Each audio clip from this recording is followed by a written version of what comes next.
Kitab Keluaran. Ini adalah kitab kedua dalam Perjanjian Lama. Kitab ini mengambil alur cerita dari kitab sebelumnya, yaitu Kejadian, yang berakhir dengan kisah cucu Abraham yakni Yakub, yang memimpin keluarga besarnya yang berjumlah 70 orang ke Mesir.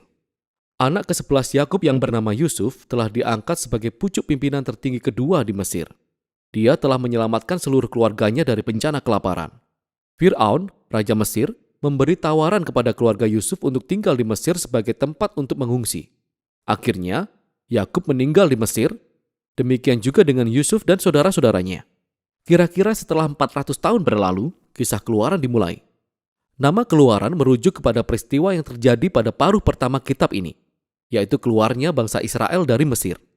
Kitab ini juga memiliki babak kedua yang berlangsung di kaki Gunung Sinai. Dalam video ini, kita hanya akan fokus pada babak pertama, yaitu ketika beberapa abad telah berlalu dan jumlah orang Israel bertambah banyak dan berlipat ganda dan mereka memenuhi Mesir.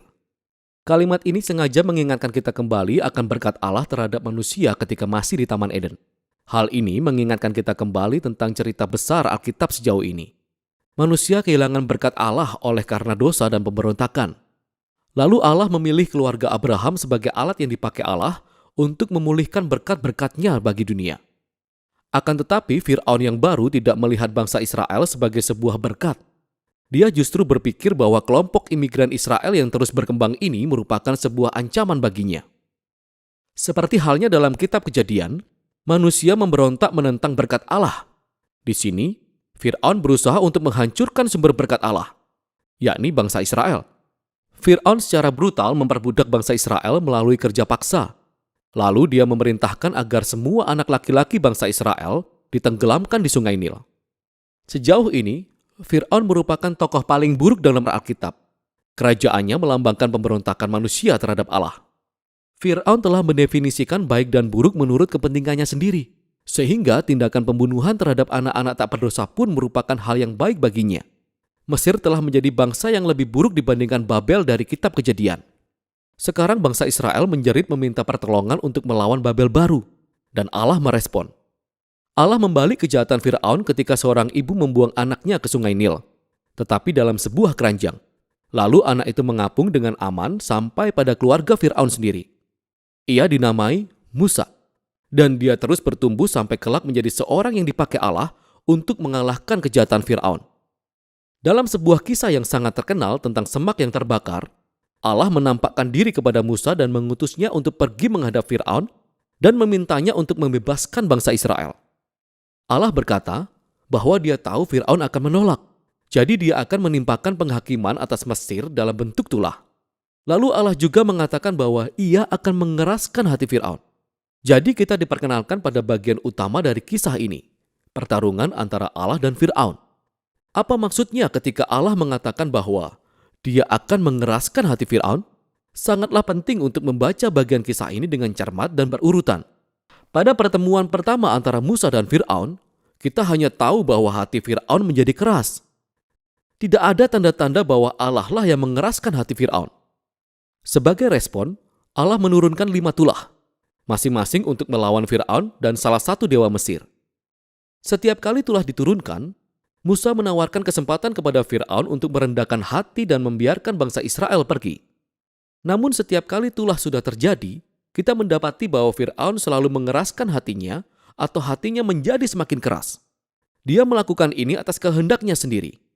Baru kemudian ketika 5 tulah berikutnya diturunkan, kita mulai mendengar bahwa Allah lah yang mengeraskan hati Fir'aun.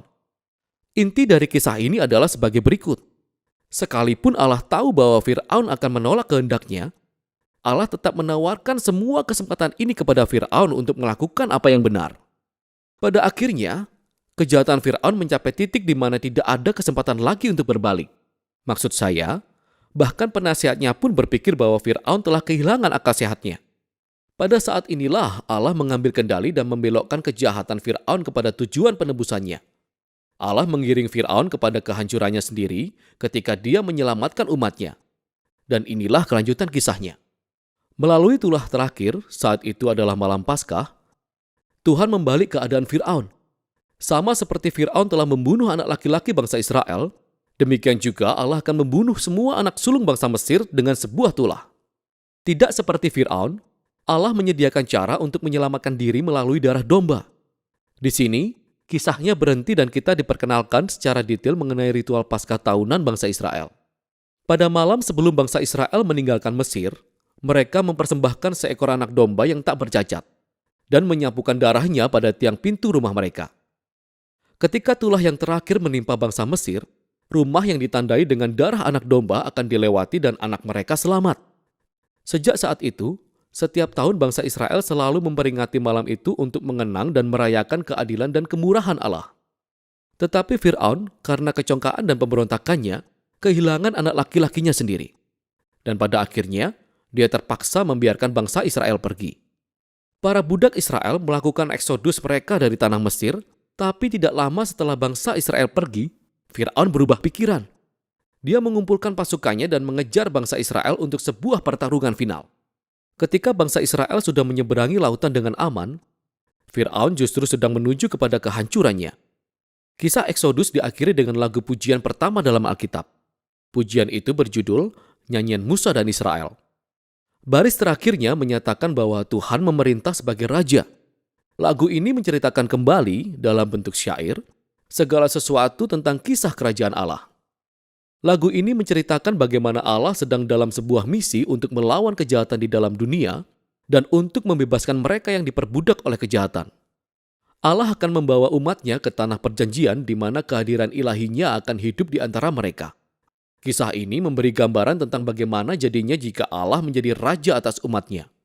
Setelah Israel menaikkan puji-pujiannya, kisah ini berbelok sangat tajam. Bangsa Israel berjalan melewati padang gurun dalam perjalanan mereka ke Gunung Sinai. Mereka lapar, mereka haus, dan mereka mulai mengkritik Musa dan Allah karena telah menyelamatkan mereka. Mereka berkata bahwa mereka merindukan hari-hari baik mereka ketika ada di Mesir. Itu gila. Allah dengan murah hati telah menyediakan makanan dan air bagi bangsa Israel selama di padang gurun.